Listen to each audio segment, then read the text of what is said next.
स्वागत है आपका स्पोर्ट्स हिंदी पे। मैं अभिषेक मिश्रा, मेरे साथ देख रहे हो आप डेली खेल। और आज हम फिर से चर्चा करने वाले हैं भारतीय खेल जगत में बीते दिन यानी 24 घंटों में क्या क्या घटित हुआ, खासकर नॉन क्रिकेट स्पोर्ट्स पे, और सबके इस बारे में विस्तार से चर्चा करेंगे।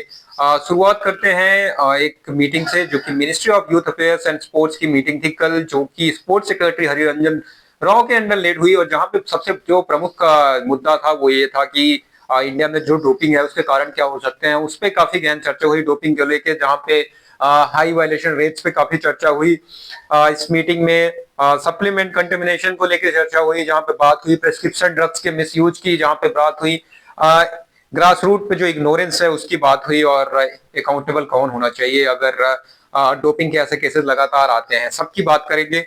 बात करते हैं, शुरू करते हैं। आपको बताते हैं कि जो पहला था उसमें ये था कि भारतीय डोपिंग दर जो है, हाई वायलेशन जो है वो लगातार बढ़ता जा रहा है। ये काफी चिंता का विषय है, क्योंकि भारत जो है 2036 ओलंपिक के लिए मेजबानी करने की सोच रहा है, वहां पे बिडिंग के लिए सोच रहा है। और अगर ऐसे केसेस बढ़ते रहेंगे, क्योंकि लास्ट ईयर भी आईओसी ने फटकार लगाई थी, और जहां पे ये बताया गया था कि डोपिंग के जो केसेस हैं वो भारत में थोड़े कम होने चाहिए। और जो प्रमुख स्पोर्ट्स निकल के आए हैं डोपिंग के केसेस जहां पे ज्यादा पाए गए हैं वो वेटलिफ्टिंग और एथलेटिक्स रही है, और जो काफी चिंता का विषय है। वहीं पे जो चर्चा हुई सप्लीमेंट कंटेमिनेशन को लेकर, दूसरी जो चर्चा थी, और जहां पे ये बात हुई कि जो अनियमित तरीके से मिलावटी जो फूड सप्लीमेंट्स हैं, वो एथलीट कहीं ना कहीं जाने अनजाने में ले लेते हैं, जो कि प्रतिबंधित है, और उसके प्रमुख कारण उस पर काफी बातें हुई।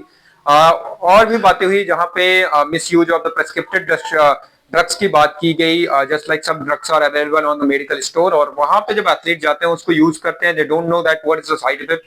एंड उसके बाद ड्रग्स जब नाडा की रिपोर्ट आती है या आयु की रिपोर्ट आती है तो वहां पॉजिटिव जाया जाते हैं, जो कि कभी कभी इग्नोरेंस में हो जाता है, उनको नहीं पता होता कि इन दवाओं का क्या असर हो सकता है।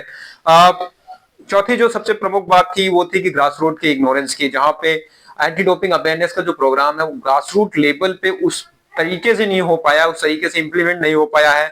और सबसे ज्यादा अगर कोचिंग की बात, डोपिंग की बात भी की जाए, तो ऐसे ग्रास रूट लेवल पे कुछ ज्यादा ही डोपिंग के जो है केसेस पाए जाते हैं कंपेयर टू नेशनल लेवल या जो स्टेट लेवल के मीट्स होते हैं। तो ग्रास रूट जो इंफ्रा है, ग्रास रूट स्तर पर जो डोपिंग है उसको कैसे कम किया जाए, इस पे काफी चर्चा हुई। कैसे अवेयर किया जाए जूनियर एथलीट्स को, कैसे कोचेस को जो है ये बताया जाए कि अनइंटेंशनल डोपिंग के बारे में या इंटेंशनल डोपिंग के बारे में। तो ये एक बड़ी बात थी। और सबसे बड़ी जो चर्चा हुई वो हुई कि अकाउंटेबल कौन होना चाहिए। अगर डोपिंग के लगातार ऐसे केसेस आते हैं तो किसको अकाउंटेबल करना चाहिए? क्या खिलाड़ी इकलौता रहेगा जो अकाउंटेबल होगा, या उसके साथ साथ कोच और सपोर्ट स्टाफ भी होना चाहिए? और जहां पे ये बातें जो है वो हुई कि कोच और सपोर्ट स्टाफ भी उतना ही जो है वो दोषी है जितना एक एथलीट दोषी है, क्योंकि रेगुलर जो एक कोचेस या सपोर्ट स्टाफ के अंडर अगर डोपिंग के केसेस आ रहे हैं तो कहीं ना कहीं इनको भी जवाबदेही देनी होगी कि ये क्यों हो रहे हैं।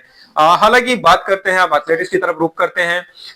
4x100 टीम जो है उसने अपना प्रिपरेटरी कैंप स्टार्ट कर दिया है। कल से जो खबर निकल के आई है, जियो इंस्टीट्यूट मुंबई में रिलायंस के वहां पे ये स्टार्ट हो गया है नेशनल कोच के अंडर। और एशियन गेम्स को मद्देनजर रखते हुए जो है ये बहुत ही जो है महत्वपूर्ण प्रिपरेटरी कैंप है, क्योंकि लास्ट ईयर 4x100 ने जब जबरदस्त परफॉर्मेंस निकल के आई थी भारतीय टीम की, और उसके बाद से ये कयास है कि इस बार भी भारतीय टीम के गोल्ड जीतने के बहुत ही अच्छे चांसेस हैं। और ये जो कैंप है इसमें जो है टॉप 6 फिनिशर थे लास्ट ईयर के, जो ओपन नेशनल्स में बेहतर किए गए थे। उसके अलावा 2 ओवरऑल परफॉर्मर जो थे उनको ऐड किया गया है सिलेक्शन क्राइटेरिया के हिसाब से। अगर रिपोर्ट्स की माने तो मणिकांता होबिलदार, अमलान बोरगोहेन, गुरविंदर वीर सिंह ने अभी ट्रेनिंग स्टार्ट कर दी है। और वहीं पे राहुल कुमार, तमिल रासु, प्रणव गुरव, हर्ष रावत जो है वो ट्रेनिंग कैंप जल्द ही ज्वाइन कर सकते हैं। अनिमेश कुजूर जो कि भारत के सबसे फास्टेस्ट स्प्रिंटर हैं, वो भी जल्द ही ट्रेनिंग कैंप में ज्वाइन कर सकते हैं, प्रिपरेटरी कैंप जल्दी से ही ज्वाइन करेंगे।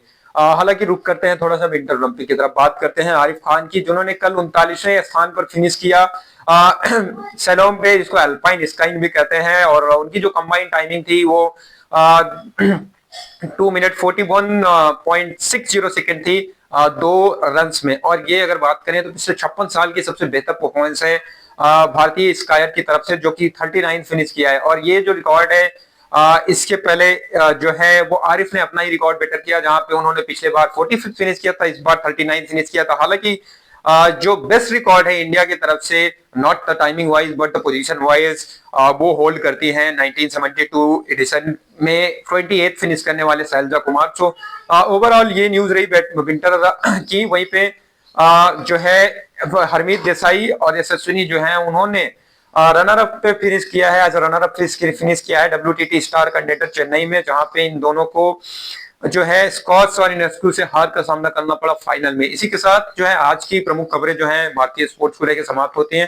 हालांकि रेड स्पोर्ट्स हिंदी पे आपको लगातार खबरें मिलती रहेंगी, इसी के लिए आप सब्सक्राइब करना मत भूलिएगा। Follow, subscribe and please tap the bell icon. Thank you.